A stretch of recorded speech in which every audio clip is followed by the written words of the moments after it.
வாசிக்க கேட்போம். 121 சங்கீதம் 5வது வசனம். தேவனுடைய வசனம் இப்படி சொல்லி பாருங்க. ஆண்டவர் இந்த 6வது மாசம் சொல்றாரு, கர்த்தர் உன்னை காக்கிறவர், கர்த்தர் உன் வலது பக்கத்துல உனக்கு நிழலாயிருக்கிறார். ஜஸ்ட் இமேஜின் பண்ணி பாருங்க. எதுவே நம்புறீங்க?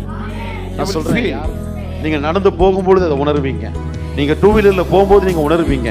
ஒருவேளை கார்ல போனீங்கன்னா நீங்க உணர்வீங்க. உங்களுடைய வேலை ஸ்தலங்களை நீங்க உணர்வீங்க. உங்களுடைய பிள்ளைகளுடைய போக்கில வருது நீங்க உணர்வீங்க. எதை உணர்வீங்க? யார் இருக்கிறா யார் இல்ல அது முக்கியம் கிடையாது. கர்த்தர் நம்மை காக்கிறவர். கர்த்தர் என் வலது பக்கத்துல அவர் நிழலா இருக்கிறார்.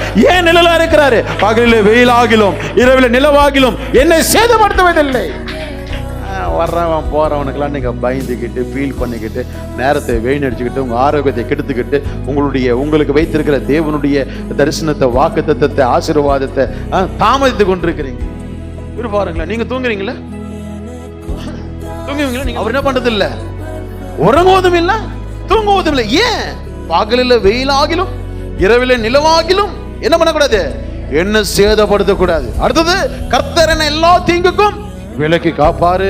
அவர் என் ஆத்துமாவை காப்பாரு. கர்த்தர் என் போக்கையும் என் வரத்தையும் இது முதற்கொண்டு என்றென்றைக்கும்